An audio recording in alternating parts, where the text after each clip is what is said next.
अस्सलाम वालेकुम नाजरीन, हम इस वीडियो के अंदर जानेंगे कि कैसे कॉकरोच जनता पार्टी का इंडिया के अंदर राइज होता है, कैसे एक मजाक, एक जोक बड़ी मूवमेंट में तब्दील हो जाता है और वो मूवमेंट इंडिया की one of the most influential movement है।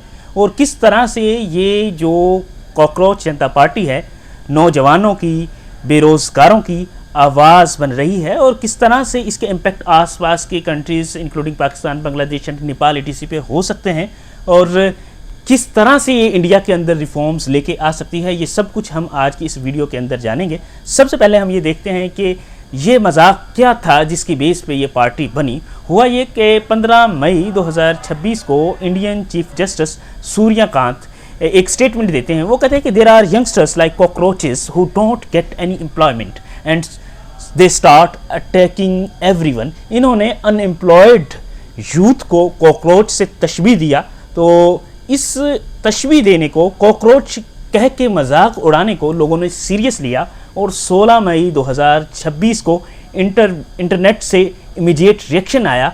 What if all the cockroaches come together, के सारे कॉकरोचेस जिनको उसने कहा था इस टाइटल को उन्होंने एक्सेप्ट किया और वो कॉकरोचेस का टाइटल लेके इकट्ठे हुए और लोगों ने कैंपेन चलाना शुरू कर दी और एक कॉकरोच जनता पार्टी की बुनियाद रखी गई। ये बुनियाद रखी गई मई 16, 2026 में। इसके फाउंडर थे अभिजीत दीपके। अभिजीत दीपके 30 साल के पर्सन हैं और वो एक ग्रेजुएट हैं। उनकी ऑफिशियल जो टैगलाइन थी इस पार्टी की वो ये रही, voice of lazy and unemployment. और इसके जो गाइडिंग प्रिंसिपल्स हैं कि ये जो पार्टी है सेकुलर एजेंडा को लेके चलेगी, सोशलिस्ट होगी और दूसरा डेमोक्रेटिक वैल्यूज़ को इंट्रोड्यूस करवाएगी, उनको इंश्योर करवाएगी और ये लेज़ी लोगों की पार्टी होगी। और इन सब एजेंडाज़ को, इन सब प्रिंसिपल्स को इंश्योर करवाने के लिए जो वो वेपन यूटिलाइज कर रहे हैं वो है internet memes and political satire.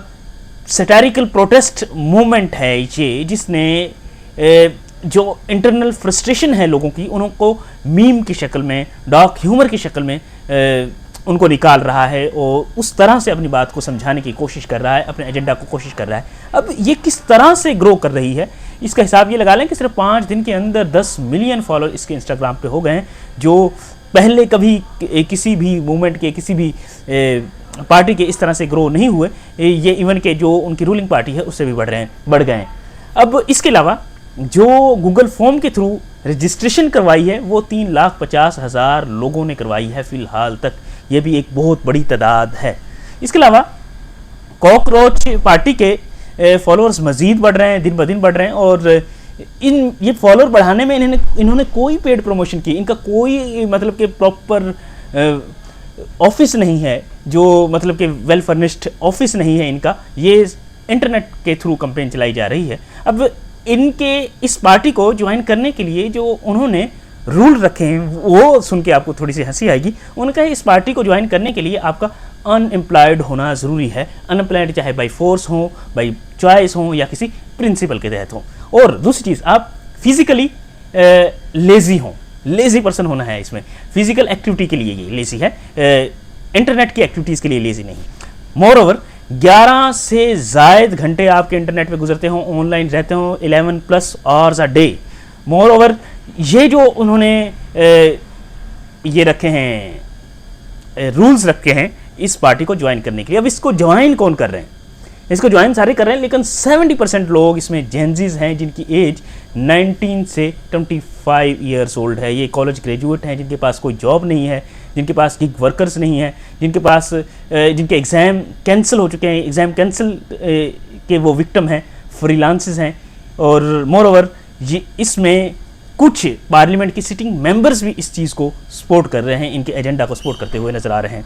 अब ये हमें सामने तो एक मजाक, एक पॉलिटिकल स्टायर नज़र आ रहा है, लेकिन ये एक्चुअली पॉलिटिकल स्टायर जो चीज़ है ये एक्चुअली बरसों से भरी हुई फ्रस्ट्रेशन है जिसको वो निकाल रहे हैं, जिसको वो शो कर रहे हैं मीम्स की शक्ल में, पॉलिटिकल स्टाइल की शक्ल में। आप हिसाब लगा लें कि इंडिया के अंदर 29.1% कॉलेज ग्रेजुएट जो हैं वो अनएम्प्लॉयड हैं। इसके अलावा इनका सिस्टम बड़ा ब्रोकन किस्म का है और इसमें आप हिसाब लगा लें कि बहुत से एग्ज़ाम लीक हो जाते हैं। पिछले दिनों नीट का एग्ज़ाम लीक हुआ और फिर वो कैंसिल हो गया। इनके इंडिया में जो वेल्थ का गैप है वो बहुत ज़्यादा है। जो नैरो एलिट है वो रिच से रिच होती जाती है, जो लोअर क्लास है वो गरीब से गरीब होती जाती है। और हाउ डेमोक्रेसी डाई के अंदर, उसके अंदर भी वो इस गैप को डिफरेंट कौमों की ज़वाल की वजह बनाते हैं, डेमोक्रेसी के फाल की वजह बताता है।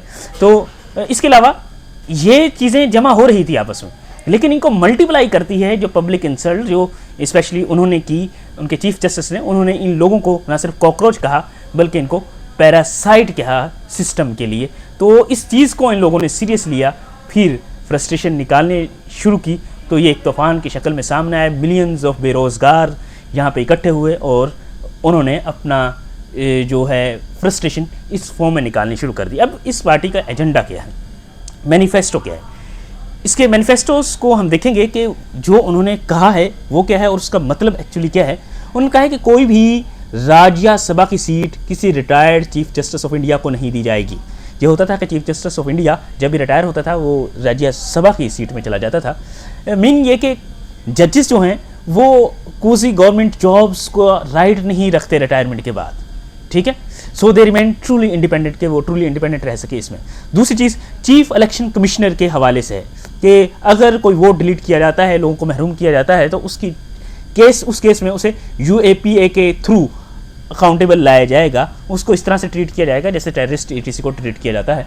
इसका मतलब है कि इस वोटिंग राइट को उन्होंने सिक्योर करना है, जो आम से आम पर्सन है वो भी वोट देने के अलावा। मोर ओवर इन्होंने जेंडर इक्वालिटी पे बहुत अच्छा स्टेप उठाया है। उन्होंने कहा है कि पार्लियामेंट के अंदर वुमन की जो रिजर्व्ड सीट हैं वो 50 to 55% होनी चाहिए, क्योंकि वुमन हाफ हैं तो वुमन की सीट्स भी पार्लियामेंट के अंदर हाफ ही होनी चाहिए। 33% जो अभी तक हैं वो नहीं, बल्कि इनको हाफ किया जाए ताकि रियल वर्ल्ड की तरह, जिस तरह के डेवलप्ड कंट्रीज़ हैं, स्कैंडिनेवियन कंट्रीज़ हैं, उस तरह से पार्लियामेंट इनकी दिखाई दे। मोर ओवर गोदी मीडिया चूँकि इंडियन जो मीडिया है वर्ल्ड प्रेस फ्रीडम इंडेक्स के मुताबिक 157 नंबर पे है, और जो एक बड़ी मिजरेबल सिचुएशन है, तो इसकी इन्वेस्टिगेशन होनी चाहिए।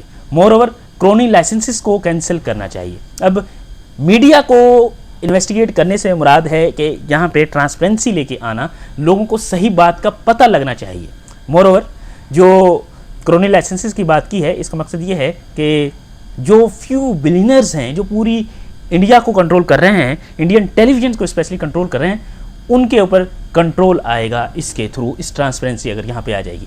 अब कॉकरोच पार्टी का राइज ये शो कर रहा है कि पॉलिटिक्स का जो सिस्टम है वो तब्दील होता हुआ नज़र आ रहा है। पहले ट्रेडिशनल पॉलिटिक्स को अगर देखें तो ये होता था कि फिजिकल रैलीज निकाली जाती थी, फिजिकल रैलीज निकलती थी, और अब क्या होता है कि इंस्टाग्राम और ट्विटर के कमेंट सेक्शन में लोग अपनी आवाज़ उठा रहे होते हैं। ट्रेडिशनल पॉलिटिक्स में ये होता था कि लॉन्ग फॉर्मल स्पीचेस बनाई जाती थी और कम्प्लेक्स पॉलिसी डॉक्यूमेंट्स तैयार किए जाते थे, लेकिन अब मीम्स के थ्रू वो पॉलिसीज़ इंट्रोड्यूस करवाई जाती हैं, शॉर्ट वीडियोस बनाई जाती हैं, डार्क ह्यूमर क्रिएट किया जाता है। उस दौर में ट्रेडिशनल पॉलिटिक्स में 10 मिलियन पीपल की बेस बनाने के लिए डिकेड्स लग जाते थे, और अभी आपने देखा कि 10 मिलियन फॉलोअर्स क्रिएट करने के लिए सिर्फ 120 घंटे लगे हैं। उस टाइम पे ट्रेडिशनल पॉलिटिक्स में इस पॉलिटिक्स के सिस्टम को बड़ा सीरियस लिया जाता था और इसको एक रिस्पेक्ट का आंसर समझा जाता था, लेकिन यहाँ पे डिसरिस्पेक्ट किया जाता है नौजवानों को, बेरोज़गारों को, तो वो इस सेल्फ डिसरिस्पेक्टिंग को ही अपनाते हैं और ख़ुद भी उसी तरह से मीम्स बनाते हैं, हाइपर आयरोनिक इसको कर देते हैं, और सिस्टम को वो इस तरह से सीरियस भी नहीं लेते। ठीक है, इस तरह से ये जो सिस्टम है चेंज होता हुआ नज़र आ रहा है पॉलिटिक्स का।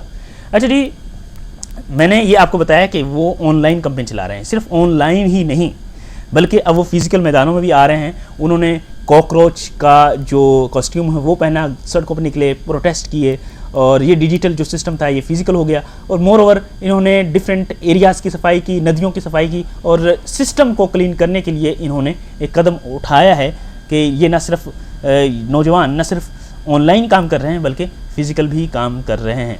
The joke was born online but the volunteers showed up in the real world to protest and clean their cities. अच्छा जी, अब मैंने ये आपको फ्लोशीट डायग्राम एक नज़र आ रही है, इसमें डिफरेंट लेवल्स हैं। अगर देखें कि ये बात सच है कि इंडिया की मैसिव यूथ डेस्परेट है और उनको सुने जाने की ज़रूरत है, उनकी रिस्पेक्ट करने की ज़रूरत है, उनको सिस्टम के अंदर रिप्रेजेंट करने की ज़रूरत है, मगर ऐसा नहीं हो रहा। जब ऐसा नहीं हो रहा तो उसके नतीजे में जब उनके इकोनॉमिक हालात ख़राब हैं तो इकोनॉमिक एंग्जाइटी फैलेगी, उनके अंदर डिप्रेशन आएगा, फ्रस्ट्रेशन आएगा। वो ये जो है जॉबलेसनेस वैसे ही है, ब्रोकन एजुकेशन सिस्टम वैसे ही है। जब ये जो फ्यूल है इस ट्रुथ को भड़काएगा तो इसके नतीजे में लोग डिप्रेस होंगे, फ्रस्ट्रेट होंगे। तो फिर इस चीज़ की वजह से जब इस तरह से इसको भड़काऊ भाषण मिलता है तो उसके नतीजे में लोग उस फ्रस्ट्रेशन को निकालने के लिए मीम्स बना रहे हैं, जोक्स कर रहे हैं और रूल का मजाक उड़ा रहे हैं और इंटरनेट पे ट्रोलिंग कर रहे हैं। और ये एक तरीक़ाकार अपनाया है उन्होंने गवर्नमेंट को मतलब कि क्रिटिसाइज़ करने के लिए। जो ये मीम है ना, ये एक्चुअली उनकी अंदर की फ्रस्ट्रेशन, उनकी एंग्जाइटी, उनके दुख, उनकी पैकेजिंग है, उनकी पैकेजिंग है। असल में जो उनका एंगर है वो रियल है, वो ट्रू है, वो उसको सुने जाने की ज़रूरत है। अच्छा जी, ये था हमने जो टोटल देखा। इसमें यह है कि अब इससे ही इन्फ्लुएंस होके पाकिस्तान, बांग्लादेश में भी यही सूरत हाल है, इसी तरह अनएम्प्लॉयमेंट है, इसी तरह इकोनॉमिक क्राइसिस है। तो ये जो कॉकरोच है ये बांग्लादेश, पाकिस्तान और नेपाल, भूटान ETC में पहुंच सकता है। नेपाल में भी जेनज़िस का इनकलाब आया, बांग्लादेश में भी, पाकिस्तान में भी इस कॉकरोच पार्टी के असरात मरतब हो सकते हैं, क्योंकि कुछ ऐसी सी ही सूरत हाल है। और इस तरह से ये जो वॉइस है सिर्फ इंडिया में रुकने वाली नहीं है, क्योंकि टेक्नोलॉजी हर कहीं आ रही है, लोगों का माइंडसेट तब्दील हो रहा है ओवरऑल। तो इसके इम्पैक्ट देर पा हो सकते हैं और दूर दराज हो सकते हैं। आज के लिए यहीं तक कि इस हवाले से अगर आपका कोई क्वेश्चन हो तो कमेंट सेक्शन में लाजमी पूछिएगा। अगर वीडियो आपको अच्छी लगे इसको लाइक, शेयर, सब्सक्राइब भी लाजमी कीजिएगा। Thank you.